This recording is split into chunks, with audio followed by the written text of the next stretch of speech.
2, 1.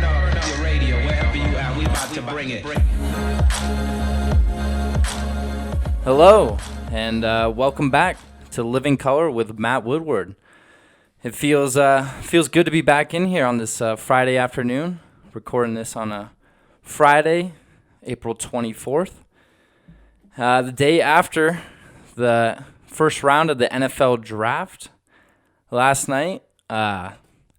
Sort of a predictable first round. Everyone, all the teams sort of, filled mostly need-based picks, but except for the Green Bay Packers, we'll get into that. I don't know really what they were thinking with their pick at 26, but yeah, it feels good to be back in here. That draft last night, I tried to watch a little bit of it, but I don't really have like the ESPN package or anything like that right now. I had like the app, but it just you have to like pay for the subscription to watch the whole thing, and so I was trying to watch live streams of it, and I ended up just watching other people react to the draft, like Pat McAfee's show with AJ Hawk there, the McAfee and Hawk sports talk show, and I was watching that when they were reacting to the pick. So that's how I was really finding out who was going where. But just looking at like all the first round picks here, everything was sort of. I mean, there was a lot of hype going into it. There was a lot of people saying there was going to be some trades, or there was going to be, where would Tua Tagovailoa go from Alabama, former Heisman Trophy winner, quarterback, and where would he go, or would it be Miami? Would it be the Los Angeles Chargers? And there's some outsiders in that conversation, like Justin Herbert, the quarterback from Oregon, and so just looking at the first round here, you had.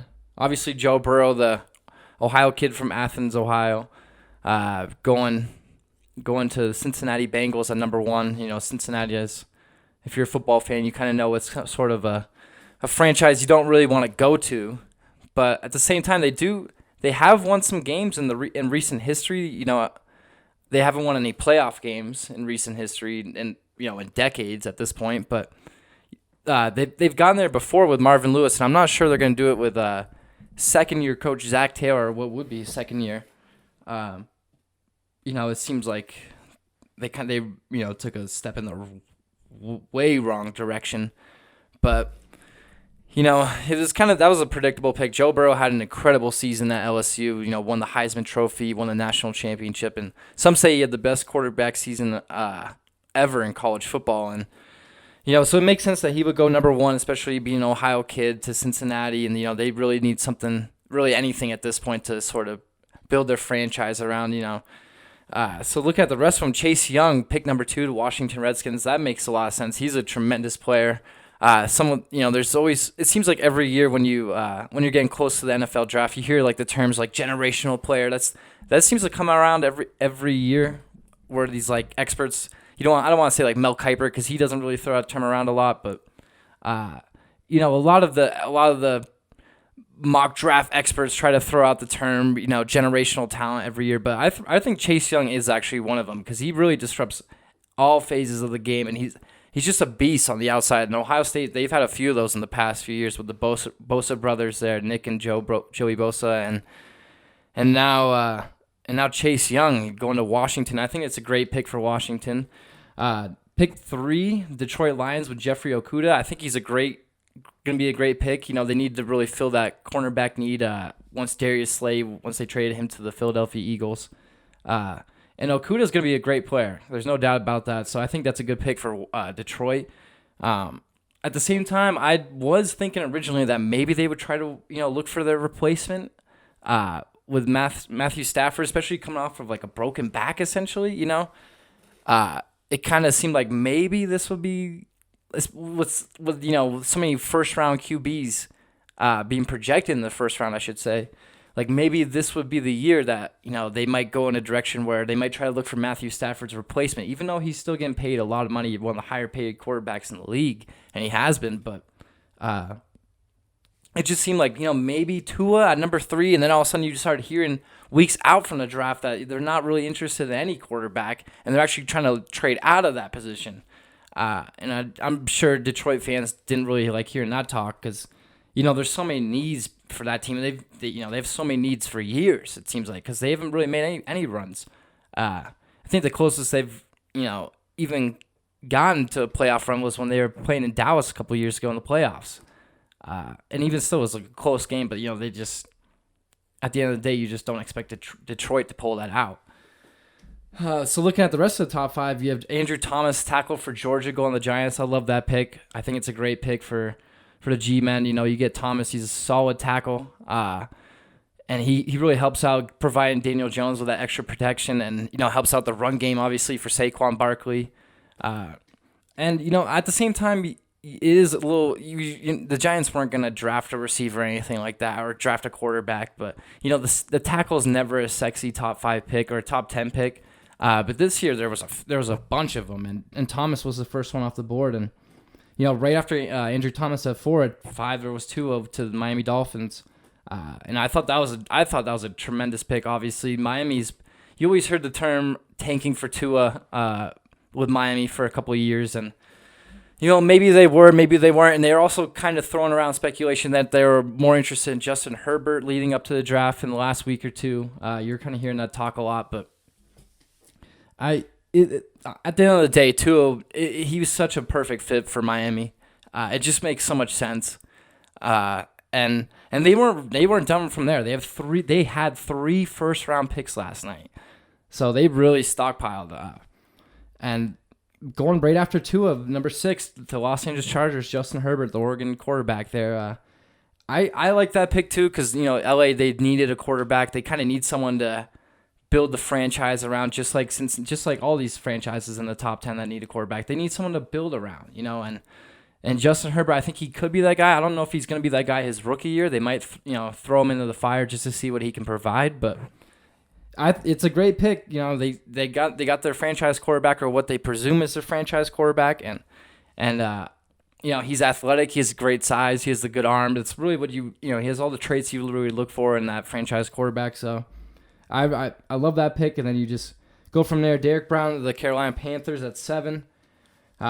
Isaiah Simmons at 8 to the Cardinals. That was a tremendous pick for the Cardinals. I didn't expect him to go to the Cardinals, but at the same time, he kind of fills a need in every way because you hear he plays like his main position is sort of outside or middle linebacker, and then he can also play safety and line up at corner and just all line up on defensive end and rush the edge and. So he's just a freak athlete, and I do love that pick for the Cardinals. I wish he would have fell a little bit more, to maybe the Broncos, because I don't know if the Broncos would have been interested. I'm assuming they might have, especially when someone's that athletic and they fall even just a little bit like that, even to 8 to the Cardinals, you almost have to take him. Best player on the board at that point. But going from there, C.J. Henderson, the cornerback from Florida, going to the Jacksonville Jaguars, staying in Florida. That's a great pick. They kind of need to fill that cornerback position, especially having given up Jalen Ramsey, one of the top cornerbacks in the league. A year or two ago to the Rams, having traded him, and then trading AJ Boye to the Denver Broncos earlier this offseason. So they kind of needed to fill that position for sure. And then rounding that out, Jedrick Willis, the right tackle, I believe, from Alabama. Goes to the Browns. That's a great pick for the Browns because they got Jack Conklin, another tackle from the Titans. And he's a Michigan State product, former Michigan State tackle. And Jack Conklin's was a great addition. As soon as I saw the Browns got him, I was like, wow, they're trying to secure their line, and even just that alone's a great pickup. And then all of a sudden they get Jedrick Willis, another tackle. It's like the Browns are giving Baker Mayfield a lot of protection, and you can only hope that he improves from his second season because he showed amazing ability coming off the bench, as a first overall pick with Hugh Jackson there, and then coming off the bench and really rejuvenating that Cleveland Browns team that's a year ago or 2 years ago. And then just this last season you saw he regressed a little bit, but getting that tackle is big, I think, for Baker and just the Browns in general to help out, all sorts of phases. The run game, obviously, and more pass protection. And so that's a great pick. Mekhi Becton to the Jets at 11. I thought that was a solid pick, too.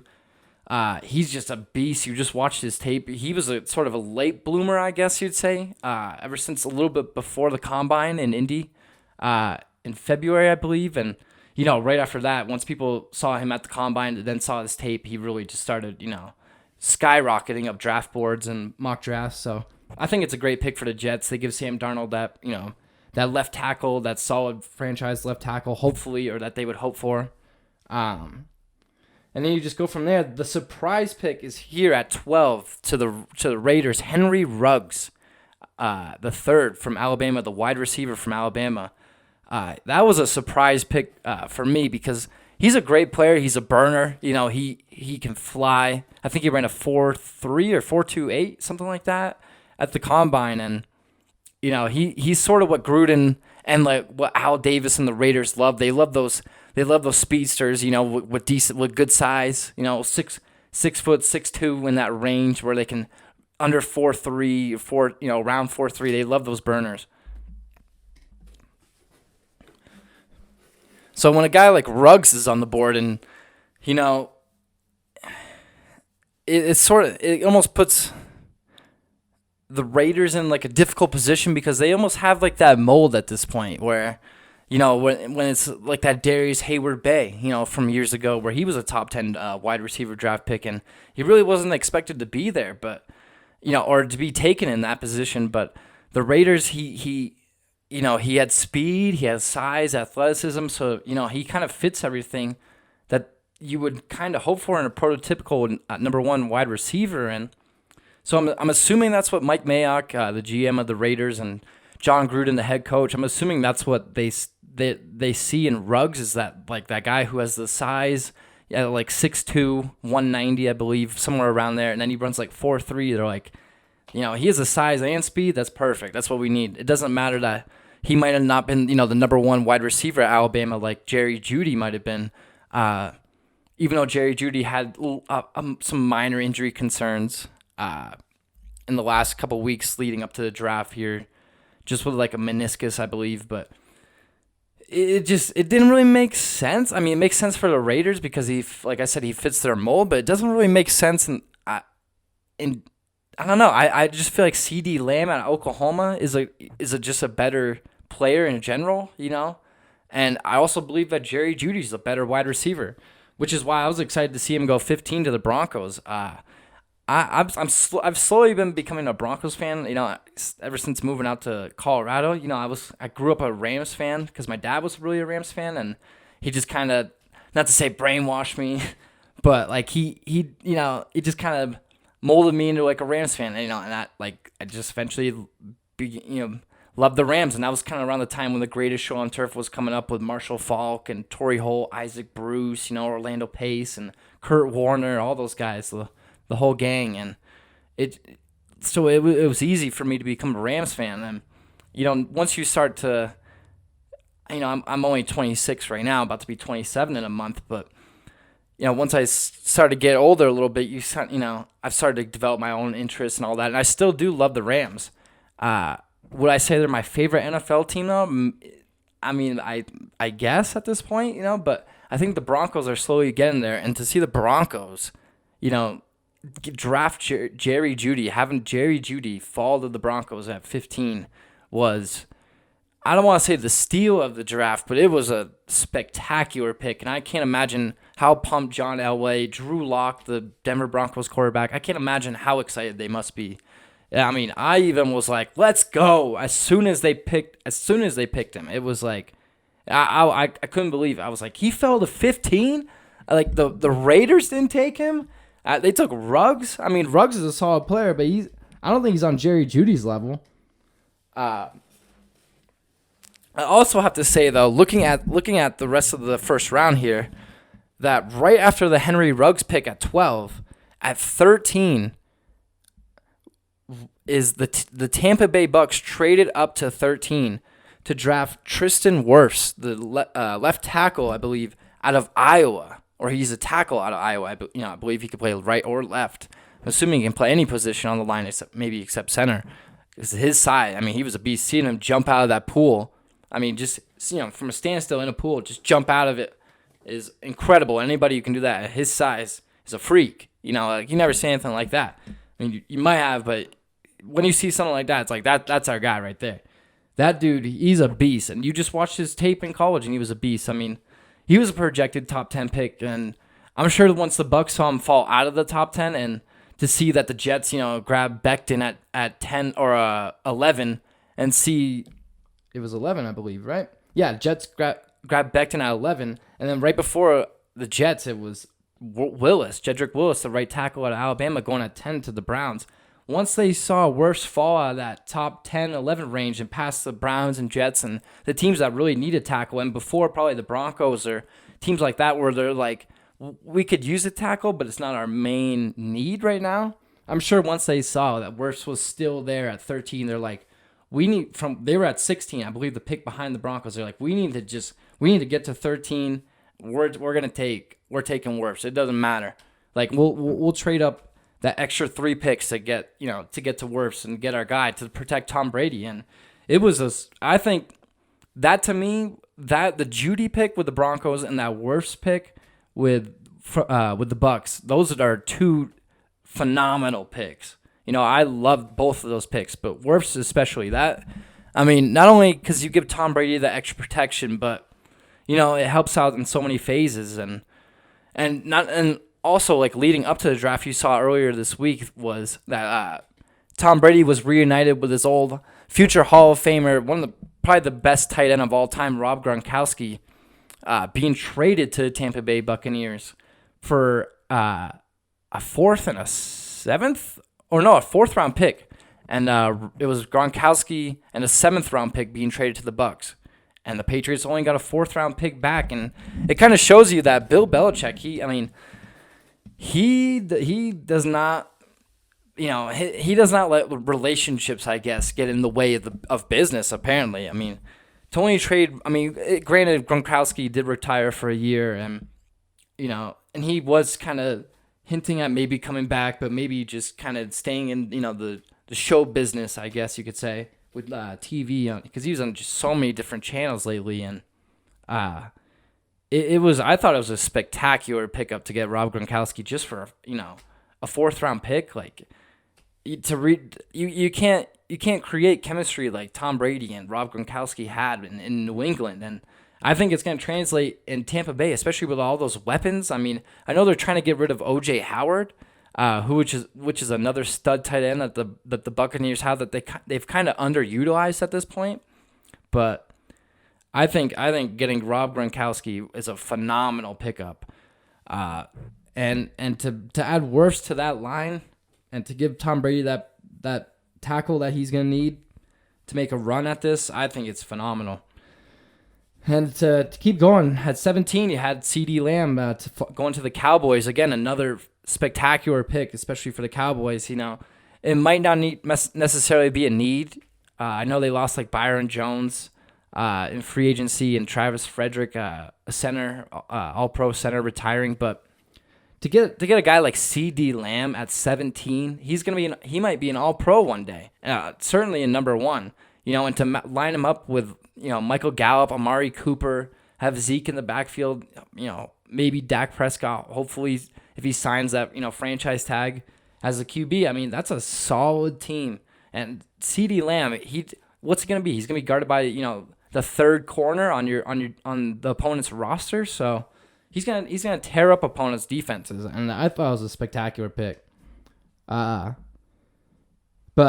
looking at the rest of the first round, it was sort of, everything sort of, everyone sort of kind of picked from need, like I was saying, but there was a few surprising picks, I guess, for me. Again, with the Raiders, it just seems every year these guys, they just, I could see the Henry Ruggs pick. That's not so much of a surprise because he's going to be a stud. He's going to be a great player, but, he just wasn't ranked as the number 1 wide receiver on many experts' boards, So I guess that's where the surprise comes with that, number 12 pick. But at 19, because they had 2 first-round picks this year, the Las Vegas Raiders now, and to pick, I got to read this guy's name, Damon Arnett. He's a cornerback. He was a cornerback at Ohio State, and they're, a great team. But I'm not sure he was projected to even be a second-round pick. I mean, maybe late second-round pick, certainly not a first. Not from what I was really seeing or hearing. I had never really heard of his name. I've watched some Ohio State games, and he would pop up and make plays, but he certainly didn't get the publicity or the reputation that Okudah got, and has, but it was sort of a surprise because I know they need that pick, and I know, I guess, if you think the player's there and the need, you have like that need, I guess you always hear from these former GMs or these TV personalities or NFL experts out there, and they're always saying that, if the player's there and he fills the need and he's one of the best available, even if he's not, you got to take that player. And that I guess that's sort of a prime example. Damon Arnett, 19 to the Las Vegas Raiders, almost said Oakland Raiders. So that one was a little surprising. And then 21, Jalen Reagor, the wide receiver from TCU, goes to the Philadelphia Eagles. That was another surprise to me, simply because Justin Jefferson, he was still on the board, and he got taken the very next pick. I mean, I know Jalen Reagor. I had heard of him before the draft, and I knew that he had potential to be a first-round pick, but Justin Jefferson just was on the national championship winning team and was essentially the primary receiver for, the first overall pick, Joe Burrow, and the Heisman Trophy winner. So it kind of just doesn't add up that you draft a guy that had sort of a questionable junior season from what I was hearing from some of these TV personalities, how they're saying he has way too many drops, and and then you see his NFL player comparison is Nelson Aguilar, and Philadelphia Eagles fans hate that. They hated hearing that, because Aguilar is he's known for dropping passes, flat out. Most of the Philadelphia receivers are at this point. But it just didn't make sense. I thought Justin Jefferson would have been a way better pick at that point for the Eagles. But I guess you gotta, if the player's there and they think he fits the scheme, I guess you go for him. But it just didn't make a lot of sense. And that kind of brings me to the ultimate scratch my head pick of the night. I couldn't believe it. I didn't stay up to see it. I went to bed too early, and I worked early this morning, and sort of going on the low stamina here, but I'm powering through, and I'm happy to be doing this again for the 4th episode, I believe. Now we're at number 4 here, and the pick that just made me scratch my head. The pick that made me scratch my head and made me say wow. Wow, when I woke up and saw that was Jordan Love, the Utah State quarterback, going number 26 to the Green Bay Packers. The Packers traded back into the first round to 26 to get Jordan Love. Or I believe they traded, I don't know if they traded back into the first, or I believe they traded up to get Jordan Love. Well, either way, they traded up to get Jordan Love. When they have one of the greatest quarterbacks of all time, a man who I talked about and on this show on the very first episode, Aaron Rodgers. I could not believe it. And then to learn Aaron Rodgers still has 4 years left on his deal. I believe it's 2 years guaranteed, and then it's sort of options, I believe, for the last 2. So it does equate to 4, but he has 4 years left on his deal. And he's talking about playing, into his 40s and, playing to, because I believe he's 36 now. So in 3-4 years, playing to 40 when his contract expires, and then seeing where he's at from what he was saying. And I can't for the life of me figure out what the Packers are thinking. Packers, they weren't far from getting to the Super Bowl last year. They were in the NFC Championship game last year. Then they got absolutely, railroaded. The 49ers, ran all over them. And I believe it was like over 180 yards before contact that they gave up to the San Francisco 49ers in the NFC Championship game last year. So you would think that maybe they would grab a linebacker or a defensive tackle or somebody on defense to some sort of playmaker, right? Wrong. Like, that didn't happen. So since they didn't draft a defensive stud, maybe they'll finally draft Aaron Rodgers a weapon. They haven't drafted a first round playmaker, any sort of skill player, whether that be a receiver, a running back, tight end, anything in the first round in over 15 years. Nope, they didn't do that. They didn't draft a playmaker. They drafted a quarterback to replace Aaron Rodgers in 2 or 3 or 4 years, and I guess to, kind of do what Rodgers did with Brett Favre, kind of have Jordan Love learn under Aaron Rodgers, and it just does not make any sense because with a team that just got to the NFC Championship game, they're in like a win now mode more than ever.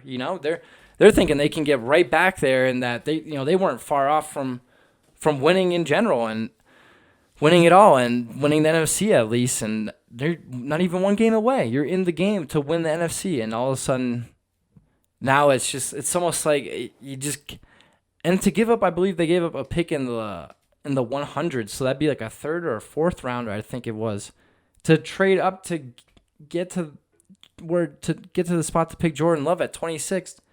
It just doesn't make any sense to me. I'm trying to figure it out myself. I'm like, well, you do see Aaron Rodgers. He does get hurt a little bit, and well, maybe that's why they want to, maybe that's why they draft him, was maybe they're like worried that, since they lost Brian Bulaga, this year, I believe in free agency, since they lost him, then their line's not as stout. Maybe that, they're worried that he might be even more injury prone. Maybe he might take more hits this year, so they got to find a replacement for him or a better backup in case that scenario happens. But at the same time, you got to think, if Aaron Rodgers goes down for the season or for a significant amount of time, that he's just the Packers season's over anyway.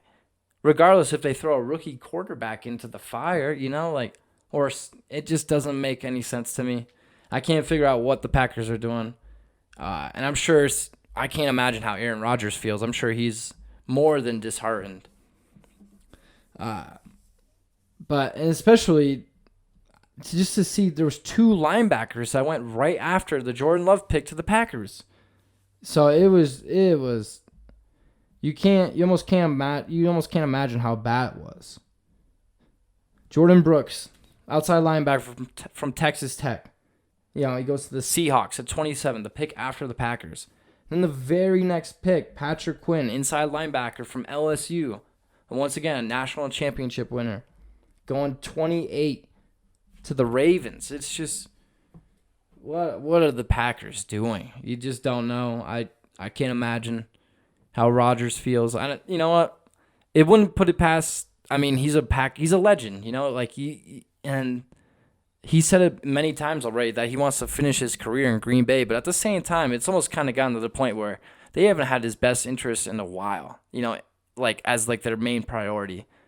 They haven't given him any playmakers. And if they have, it's not like a multitude of them. It's not as if they're like, the Chiefs out there running out 5 guys, who can all change the game in 2 plays, 1 play. It's just, it doesn't make any sense what the Packers were doing. I don't know.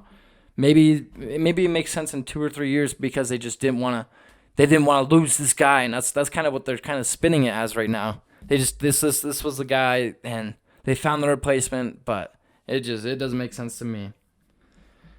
But that's kind of how I feel about the draft. Just wanted to kind of recap it a little bit because there was a lot going on there. But kind of to shift topics here a little bit, I saw something in the news there, and it's kind of interesting. And I just want to talk about it here. And it's sort of like a old classic tale. It's kind of like a old classic rivalry. And that was just seeing Paul McCartney, the Beatles legend, Beatles bassist, songwriter, just seeing he went on Howard Stern's show, I believe a week or two ago. And of course, Howard Stern, being the tremendous interviewer that he is, of course he asked him about the Rolling Stones versus the Beatles, and the comparison, and how the Stones always copied the Beatles, or it always just seemed that way. And of course, he kind of threw the alley-oop to Paul McCartney. Really, he knew that Paul McCartney was going to react in the way to say that, of course, that the Rolling Stones aren't as great as the Beatles, and that they tried to copy him, because he said it before, and I don't know if he said it on I believe he has said it on Howard Stern's show before, so it's almost like he set him up again, but that's Howard Stern, man. He's a tremendous interviewer, and he gets these answers out of these people so easily, and like they might not even be thinking about it. And I'm sure, and just hearing McCartney, it's sort of a friendly competition, and that's always what it's been described as. But even Mick Jagger, he kind of came back the other day to Rolling Stone or somebody like that, and was saying, one band is luckily still playing in stadiums, for the past 30, 40 years, 30 years now plus, and the other band hasn't even existed since, 1970, so it's like, it's hard to you can't really compare. But at the same time, it's sort of an easy judgment for me, I mean, the Rolling Stones, I love the Rolling Stones personally more than the Beatles, but at the same time, I respect and can see that the Beatles are greater than the Rolling Stones, You don't really have like that short of a career. I believe it was like 7 to 9 years or something. I believe it was 9 years. And you don't just have that short of a career and put out over 20 albums and concert films and to be as prevalent as they were and to be playing shows everywhere. It's just you don't see that kind of output in that short of a career. Especially not only it's one thing to have that much output, like that many albums, that many concert movies and films and everything, but it's another thing to have that high of quality for so long and to do multiple albums in the same year, but it is kind of, I think it's more than a coincidence when you see, the Beatles put out an album like Sgt. Pepper, Sgt. Pepper's Lonely Hearts Club Band, and then all of a sudden you see the Rolling Stones put out, Satanic Majesties, and to have the similar album artwork and to sort of have to see the Stones kind of not go for like a jangly pop, but more of like that kind of sound, I guess you'd say. It's more than a coincidence, obviously, because I think the Stones could sort of see the Beatles' success, and I guess a unique direction that they were going in, because obviously no one was really getting into so many different genres and such a different wide variety of styles, I guess. Like the Beatles were doing it in such a rapid amount of time. So I'm sure the Stones were just trying to keep up, and try to play on that whole rivalry, because it kind of elevates them in a way where it's like, people are trying to equate them, and there's really you can't. They're not equal at the end of the day, I don't think. And it's a comparison that people are always going to continue to make. But I just wanted to talk about that for a little bit, because it's interesting to see how Mick Jagger and Paul McCartney, they still have that competitive fire, and I love it. I love it. I'm here for all of it. But I hope you're still doing well out there. This is kind of a crazy week here. We had some some wild news with the Vermont State College system there. I was getting kind of fired up myself just because I saw that there was a proposal to close the Northern Vermont University, Johnson and Linden campuses, and the Vermont the VTC college, have those students go to the Williston campus, which is sort of like a remote campus as it is. So it's like they wouldn't be able to handle as many students as VTC has. And it was just like but I thought originally when I saw it, I was pretty disappointed because there's always kind of been those rumors spreading around, I guess, the Vermont State College system where, how long is it going to be justifiable to keep all these colleges open? And then you started seeing colleges slowly close down or, join together, sort of, like the Northern Vermont University, Johnson and Linden did. And, I was just worried just seeing that because it's like, if that's the future, or if that's the now, what's the future for the whole system in general, I guess, because at a certain point, when there's such limited options, if you're just going to close down a campus like Northern Vermont University, not only does it devastate like the town of Linden and the town of Johnson, in Vermont, like it devastates those towns because, not to say those towns completely revolve around the college, but they're a big part of it because, it brings business to all the local businesses. It and eventually it might be a future home for some of these out-of-staters who might have never have considered living in these small town Vermonts. And, this college is sort of a way to, show them the beauty that Vermont has. And there's so many beautiful things about Vermont. And one of the things is that you can get a great education at a small college and have like a small classroom feel where, you can know everybody in the classroom and you can know the teacher personally. And that's one of the best things about it. And to see that they were proposing to close those colleges, it really fired me up. And I signed like that whole online petition. And, I was even thinking about sending some nasty DMs. I don't give a damn, like that's how I was feeling about it. I was like, man, these people are trying to close these colleges for a few million. They're trying to save a few million. Like the economic impact of that for down the road is going to be way more than a few million because you're just going to drive potential future Vermonters away. You're never going to have them consider Vermont in a way that they might have just to, pursue an education at a small college. They might not have originally thought to go there, for 4 years or go there the whole time. They might have just been accepted there because it's one, the first few colleges that they've been accepted to. And just to see that, like they would close it down. It's like you're not even giving those people a chance to consider Vermont, And it sounds as if like people aren't sitting around and considering moving to Vermont as it is. So just to completely shut that door on people, on the small percentage of people who would even consider living in or moving to Vermont, it just, especially young people, like they're so desperate to have young people or even people move to Vermont in general as it is. They're trying to pay $10,000 to people to work remotely and to have them live in Vermont. It was a terrible, I thought it was a terrible proposal, and I was ready to let people know. And I am kind of letting people know because we need to hold people accountable when they're trying to, propose shit like that. And it was just it didn't make any sense for me on any level.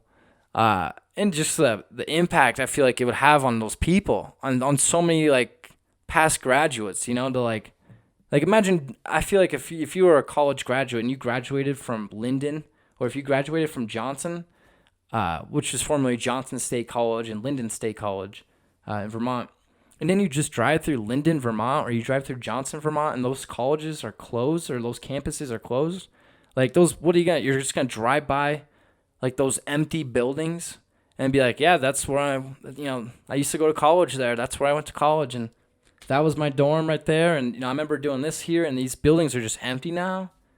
Like that's not right, man. That I don't give a damn what people for how many millions. You got to figure out a way to influx some money into this because I guess it's a bigger mission, and there's a bigger need here than a few million to save, There's a lot of people who might live in Vermont forever because they chose to live, to attend Johnson for or Northern Vermont University for 1 year and just see what it's like.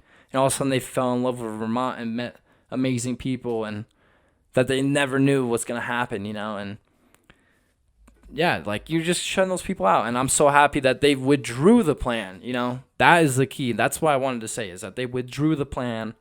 And I'm very happy that they did that. It really, yeah, I don't know. It was a relief. And I didn't even go to either Johnson or Linden. I went to Castleton, which is still a part of, or was a part of the Vermont State College system. And still, I believe, it sort of is in a way, they receive state funding and all that. But it's just, I was so happy to see that plan got withdrawn, because it's just not the right time. And just, I feel like so many businesses and, I don't want to say people, but I feel like it's easy for these corporations and businesses and colleges or anything at this point to just sort of shutter or close their doors and lay everybody off and be like, yeah, coronavirus, we don't have the money anymore, or we don't have the funding, or we don't have, we have to make significant cuts because we're losing money. And this, there's so many ways that they could try to spin it, and you kind of have to see through the bullshit, I feel like, at some point. And that certainly was some bullshit, but I'm happy to see that plan was withdrawn. And, yeah, it sort of made the week a little easier, because just even Corona right now, I don't even know what week we're in. I don't know what day we're in. And, I'm just looking at, I always make, little notes, try to remember what I'm going to talk about. And just one of the things I was going to say is just being single in Corona right now. In quarantine, I guess. Not in Corona, but in quarantine. Just being single, it's sort of tough. And I was trying to think, what would it be like to be in a relationship right now?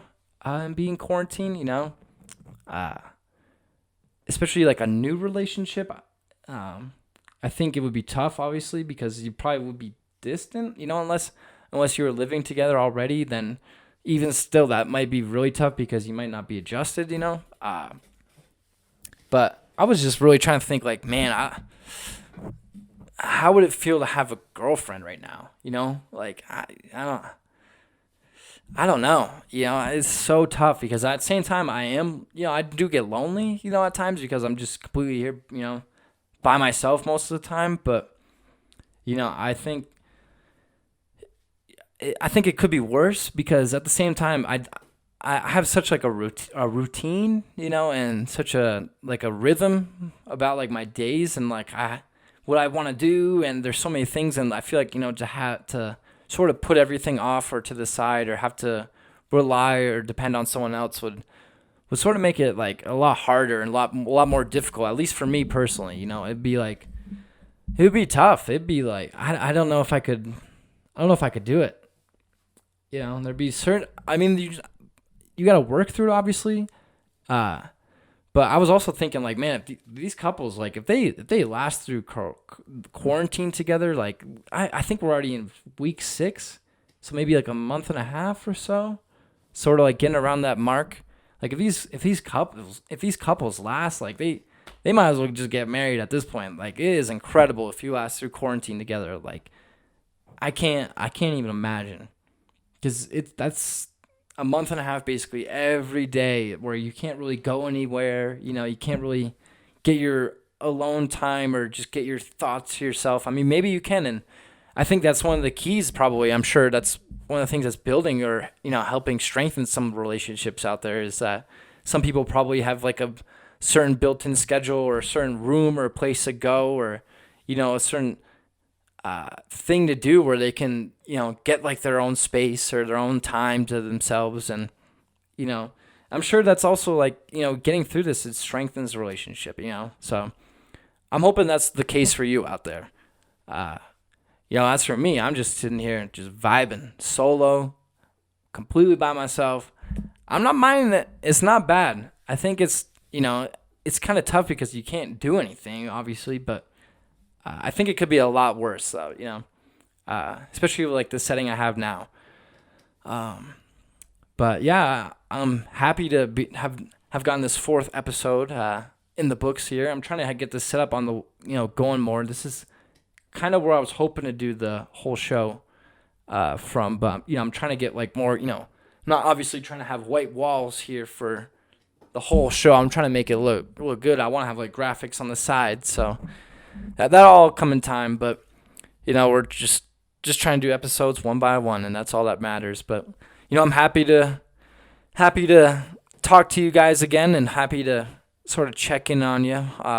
Like I keep saying, I'm trying to do this more than once a week, but it is tough. But we're gonna get more in the books here as we get going, and I'm gonna try to keep investing a little bit into this. So thank you for listening. I appreciate you wherever you are, wherever you may be. Take care of yourselves. I hope you're happy. I hope you're healthy, and I hope you're staying positive, because that's the key. You gotta stay positive. So until next time, we'll talk to you again soon. Signing off. Take care of yourselves. This is Living Color with Matt Woodward. Signing off.